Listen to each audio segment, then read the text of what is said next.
Hello everybody, welcome back to my channel. Hope all of you are doing great. तो आज मेरा पहला दिन है मेरे स्टडी मैराथन का। तो मैं सुबह सुबह उठ गई थी, अभी कुछ 6 बज रहे हैं और हर दिन के हिसाब से मैंने 20 क्वेश्चंस का टारगेट रखा है कि मैं एक दिन में कम से कम 20 क्वेश्चंस को पढ़ पाऊँ। 20 क्वेश्चंस को पढ़ने का मतलब मेरा ये नहीं है कि जस्ट मैंने रीड किया और मैं आगे चली गई, क्योंकि मेरे पास कोई कोचिंग नहीं है, मेरे पास कोई गेस्ट पेपर नहीं है। तो मैं जो भी क्वेश्चंस पढ़ती हूँ पहले उसके कॉन्सेप्ट को समझती हूँ। तो इसके लिए 20 क्वेश्चन भी एक दिन में पूरा कर पाना मेरे लिए बहुत मुश्किल होता है। तो फिर भी मैं ट्राई करती हूँ कि मैं पूरे के पूरे 20 क्वेश्चंस कर लूँ, और अगर नहीं हो पाता है तो फिर रात में बैठ करके उसको फिनिश करती हूँ। तो चलिए, बस आज के दिन की शुरुआत ऐसे ही है, बिकॉज़ अभी सब लोग सो रहे हैं। शिवन्या का भी 8 बजे से क्लासेस होता है, तो उसके उठने से पहले मैंने सोचा कि मैं जल्दी जल्दी अपनी स्टडीज़ कंप्लीट कर लूँ जितना हो सके। Good morning everybody. तो आज मेरा डे 1 है और आज मैं ऐसा नहीं है, मैं थोड़ा पहले से पढ़ाई कर रही हूँ और आज मैंने अपनी ज्योग्राफी जो है वो लगभग कंप्लीट कर ली है। Only 10 to 15 question is left now, तो वो मैं आज दिन भर में ख़त्म कर लूँगी तो मेरा ज्योग्राफी फिनिश हो जाएगा। तो मेरी हिस्ट्री हो गई है, मेरी ज्योग्राफी हो गई है और आज हो सकेगा तो रात से ही मैं पॉलिटिकल साइंस को स्टार्ट करूँगी करना। और मैं अपनी प्रिपरेशन कैसे कर रही हूँ, ऐसा नहीं है कि मैंने ये 200 क्वेश्चंस पढ़ लिए हैं तो अब मैंने पूरी ज्योग्राफी पढ़ ली, ऐसा नहीं है। और क्वेश्चन इन्हीं 200 क्वेश्चन के अंदर से क्वेश्चन पढ़ेंगे इसकी भी कोई गारंटी नहीं है, लेकिन एक कॉन्फिडेंस है आपके अंदर, एक ये कॉन्फिडेंस रहेगा कि मैं कुछ पढ़ कर आई। अरे 200 क्वेश्चन बहुत होते हैं पढ़ना। अगर आपने 200 क्वेश्चन को भी पढ़ा है तो उसमें से कुछ भी नहीं आएंगे, मान लीजिए कुछ भी नहीं, तो कम से कम आपको 200 कॉन्सेप्ट तो क्लियर हुए। अगर आपने 200 कॉन्सेप्ट भी क्लियर नहीं किए तो कम से कम आपको उसमें से 50-60 क्वेश्चन तो ऐसे होंगे जो बहुत अच्छे से आते होंगे। तो अगर उन 50-60 क्वेश्चन में से 10 क्वेश्चन भी पढ़ गया तो इट्स गुड ना। कुछ नहीं आने से तो अच्छा है कि आपने उन 10 क्वेश्चन को अटेम्प्ट तो किया पेपर। और मैं इन 200 क्वेश्चन, एक्चुअली क्या है कि अगर आप सिर्फ, मेरी आदत नहीं है कि मैं रटिफिकेशन कर पाऊँ या मैं कुछ रट पाऊँ, तो मेरा बेस्ट तरीका क्या होता है, जैसे आपको मैं बताती हूँ कि एक क्वेश्चन आया अल्बिडो के बारे में, राइट, कि अल्बिडो का कितना रिफ्लेक्शन होता है, परसेंटेज के फॉर्म में आया क्वेश्चन। तो सबसे पहले तो आप ये जानिए कि अल्बिडो होता क्या है, ठीक है। तो मुझे अगर वो वर्ड मिला तो पहले मैं अल्बिडो को सर्च करती हूँ, क्योंकि मेरे पास कोई ट्यूशन तो है नहीं और ना मेरे पास कोई ऐसे नोट्स हैं जिसको मुझे पढ़ना है। So it's simply I go to Google, मैं गूगल में सर्च करती हूँ अल्बिडो के बारे में, और अल्बिडो के बारे में सारी इन्फॉर्मेशन जितनी भी है मैं उसको पढ़ लेती हूँ। बट मैं उसका भी एक टाइम बनाती हूँ कि within 10 minutes I have to gain all the informations. अब ऑल द इन्फॉर्मेशंस में मान लीजिए जो मैंने क्वेश्चन पढ़ा है उसी को घुमा के पूछ सकता है।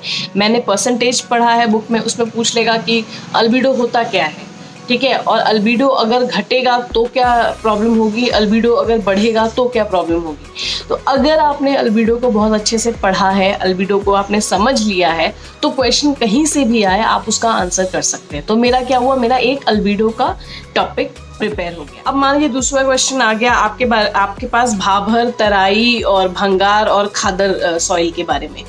अब ऐसा नहीं है, ये थोड़ी बहुत इन्फॉर्मेशन ऑलरेडी मुझे पहले से है, क्योंकि ये बेसिकली 6 से लेकर के 10 तक का सिलेबस आता है, तो थोड़े बहुत इन्फॉर्मेशन रहती है। बट क्या होता है कि डिसकंटिन्यूटी हो गई है, काफ़ी दिन हो गया है इन चीज़ों को रिवाइज किए हुए, और ये बेसिकली सब्जेक्टिव टाइप क्वेश्चन तो होता नहीं है, ऑब्जेक्टिव टाइप क्वेश्चन होता है। सब्जेक्टिव में आप थोड़ा बहुत एक्सप्लेनेटरी हो सकते हैं, उसके लगभग जा सकते हैं, लेकिन ऑब्जेक्टिव में वो बिल्कुल एग्जैक्ट क्वेश्चन पूछता है और उसके सिर्फ मतलब आपको हाँ या ना या एग्जैक्ट चीज़ जो पूछ रहा है उसी को टिक करना है। अगर उससे थोड़ा भी मिलता जुलता आपने टिक किया, और अगर वो जो पेपर चेक करने वाला है उसके कंप्यूटर में वो आंसर फीड नहीं है, तो वो बिल्कुल नहीं पढ़ेंगे, उसको रॉन्ग कर देंगे और नेगेटिव मार्किंग भी होगी। तो इसके लिए थोड़ा ज़्यादा इतना टेंशन होती है कि आपको एग्जैक्ट नॉलेज होना चाहिए जो वो चीज़ पूछ रहे हैं। तो वो एक चीज़ है। तो पहले मैं इन चारों चीज़ों को पढ़ती हूँ अच्छे से कि अच्छा ओके फाइन, तराई रीजन किसको कहा जाता है। बेसिकली तराई रीजन वो, मतलब आपको जानना पड़ेगा कि जब पानी आता है पहाड़ से तो सबसे पहला जो छोड़ के जाता है तो उसको भाभर कहा जाता है। अब इस वर्ड से मैं उसको रिलेट करती हूँ कि भाभर मतलब भारी भरकम। तो जितना भी पानी अपने साथ बड़े बड़े पत्थरों को तोड़ करके लेके आता है हिमालय से तो वो शिवालिक के फुट हिल्स पे, मतलब फुट हिल्स का मतलब होता है जहाँ पे शिवालिक खत्म हो रहा है वहाँ पे सारी चीज़ें जमा कर देता है। तो आप देखेंगे अमूमन जहाँ पे हिली एरियाज होते हैं तो वहाँ के पानी जो नदियाँ बह रही होती है उसके आसपास बहुत बड़े बड़े पत्थर होते हैं, तो वो पत्थर जो है उसको हम भाभर रीजन कहते हैं। फिर वो वहाँ से जब निकलता है तो वो तराई रीजन कहलाता है। तराई रीजन क्यों कहलाता है? बिकॉज वहाँ का जो मिट्टी बहुत दलदली टाइप की मिट्टी होती है, बहुत डेंस फॉरेस्ट होता है, बहुत ज़्यादा फ्लोरा एंड फौना बहुत ज़्यादा पाया जाता है। तो ये कुछ थोड़ी बहुत आपको कॉमन सेंस अप्लाई करना पड़ेगा कि जहाँ पर कंकड़ पत्थर ज़्यादा होगा वहाँ का रीजन बहुत ज़्यादा बहुत ज़्यादा खेती और इन सब के लिए बहुत ज़्यादा फर्टाइल नहीं होगा। और जो दूसरा है जैसे कि Terai region, it is very good for flora and fauna. वहाँ पे बहुत ज़्यादा डेंस फॉरेस्ट होंगे, वहाँ पे बहुत ज़्यादा आपको डिफरेंट तरीके के पशु वगैरह पाए जाएंगे।